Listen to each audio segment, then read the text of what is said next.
Okay, I'm still trying to explain to you guys what a function is. So here's just another random example.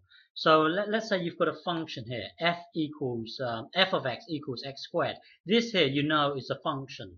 Let's say you've got g of x equals. Now I can't specify this because I don't know a formula that would create this kind of curve. So let's just because this is just made up, I'm just going to leave this blank. Okay. Now here's another way of seeing what's going on. So with this f of x equals x squared here, you can imagine this as like this. Hang on. So f of x, so you can imagine this as being the domain here, and this is the range here. Okay. Now when you put let's say 0 into here, when you put 0 into here, 0. When you put 0 into here, it gets mapped to 0 over here. Okay, because when you put 0 into here, that means you put 0 into here. That would, well, 0 squared would be 0. Okay, so 0 would get mapped to 0. If you put, let's say, 2 into here, this here would get mapped to the number 4. Okay, so when you put 2 in here, so remember, this is your domain. This here is your range. So when you put 2, which is in your domain here, it will get mapped to 4. Okay, so it gets mapped to 4. But the thing is, if you put -2 in, well, don't forget, -2 is in the range here. Sorry, -2 is in the domain here. So if you put -2 in here, it will also get mapped to a 4. Okay, that's okay. But look at this here. Let's say this is your domain here, domain over here, and this here is your range. Okay, your range. Let's say there exists a point A. Okay, so I'm going to put A into here.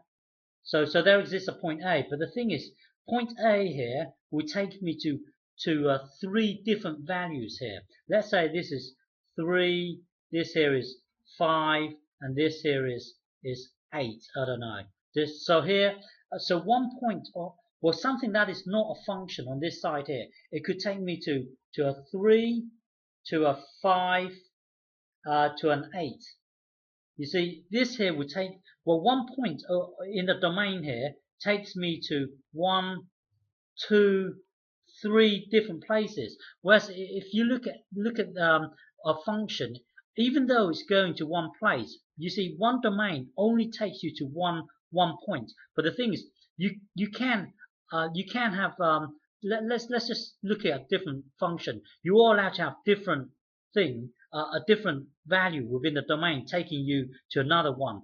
But the thing is, when you have a function, only one arrow can come out of the value within the domain. Well, but if you look at the one that is not a function, you see one value here can have 3. Well, with a function, you can only have one value coming out of a number. Okay, you can own a function. You are allowed to have you are allowed to have let's say sorry, with a function you can only have one arrow coming out. But the thing is, you can have the you can be pointing at the same value in the range here. So here you can have, well, hang on, let me give you another example here. Let's say with a function, hang on, let's say this here is your domain, this is your range here. If you have, let's say, A here, okay, and B over here, C over here, let's say D here, with a function, you can only have one arrow coming out. Okay, but the thing is, you can have it pointing to the same thing. Well, if you look at a case where it's not a function, you've got something like this: A, let's say B, C, D here. You've got many arrows coming out. So this here, you know, is not a function. This here is not a function. A function can only have one coming out. But you are allowed to point to the same value within the range. But the important thing is when you have a function, you can only have one arrow coming out. Okay, here this thing here is not a function because it's got well, it's got three or more than one arrow coming out, so it cannot be a function. Okay.